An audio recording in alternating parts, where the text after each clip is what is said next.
नमस्कार प्रिय मित्रों, आप सभी का बहुत बहुत स्वागत है।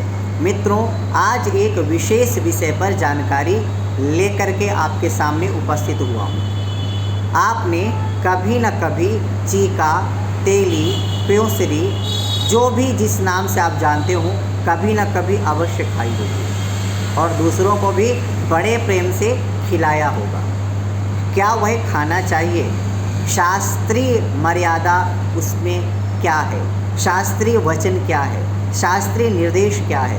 क्या हमें खाना चाहिए या नहीं खाना चाहिए? क्या खाना अच्छा है या बुरा है?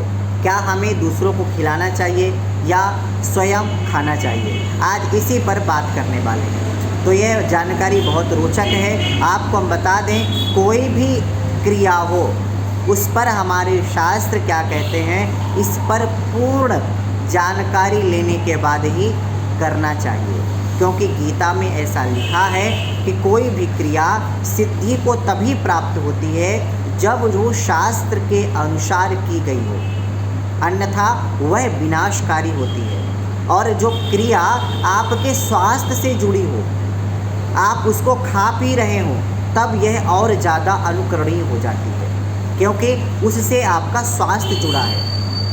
तो आज हम आपको बताएंगे कि क्या आपको चीका, तेली या जो भी आप जानते हैं, गाय भैंस जब ब्याती है और ब्याने के लगभग 2-3 दिन होते हैं, उस समय उसके दूध को जमा करके हमारे घर में खाने और खिलाने की परंपरा रही है। तो क्या यह शास्त्र के अनुसार सही है?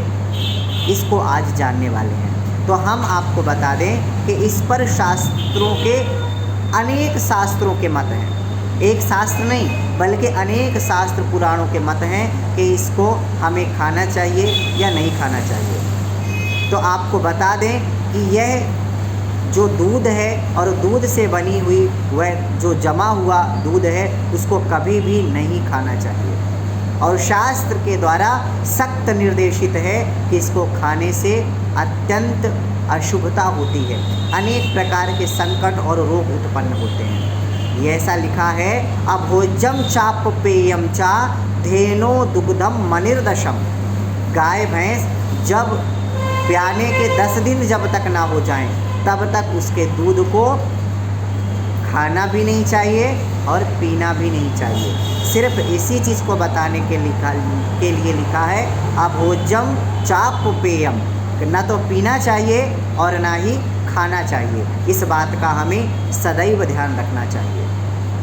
और इसके साथ इसको एक स्टेप और आगे रख करके शास्त्रों ने कहा, भुक्त्वा चांद्रायणम चरेत। अगर खा ही लिया है तो चांद्रायण व्रत से ही शुद्धि हो सकती है, अन्यथा शुद्धि नहीं हो सकती। और ऐसा एक जगह नहीं, महाभारत, स्कंद पुराण, बौधायन धर्मसूत्र, गौतम धर्मसूत्र और अग्नि पुराण आदि ऐसे अनेक ग्रंथों में लिखा है और यह पूरा अनुकरणीय है और स्पष्ट है और प्रामाणिक है। इसलिए हमें इस बात का सदैव ध्यान रखना चाहिए। इसके साथ में हमें यह ध्यान रखना चाहिए कि वो दूध का जो हिस्सा है, वो भाग है, वो सिर्फ बछड़े के लिए है और हम उसका हिस्सा खाते हैं। उसका हिस्सा हम खाने की कोशिश करते हैं जो अपराध है, जो पाप है, जिसका अपराध अक्षम्य है। इसलिए हमें सदैव ध्यान रखना चाहिए। हमारे दादाजी कहते थे कि कभी भी हमें गाय जब ब्याती है, उसका दूध तुरंत 3, 4, 5, 10 दिन तक जब तक ना हो जाए, कभी भी नहीं खाना चाहिए। उसका मुख्य कारण यह है कि उसके जो गर्भ में बहुत प्रकार की गंदगी जमा होती है, उसके दूध में बहुत प्रकार की गंदगी जमा होती है, वही दूध निकलता है तो उसको पचाने का जो क्षमता है उसके बछड़े मात्र को है, दूसरा कोई इस गंदगी को पचा नहीं सकता। इसीलिए उसका रंग लाल होता है, इसीलिए दूध से हट के उसका रंग कुछ पीला सा होता है, क्योंकि वो गंदगी युक्त होता है। बहुत प्रकार की गर्भ में जो गंदगी होती है वही उसमें रहती है। तो इसलिए कभी भी हमें उसको नहीं खाना चाहिए और ना ही खिलाना चाहिए किसी को। इसके साथ में कुछ और जानकारी आपको दूध से संबंधित दे दें। कभी भी दूध को आप बिना ढके नहीं छोड़ें। ऐसा भी शास्त्रों में लिखा है कि अगर लक्ष्मी की कृपा चाहिए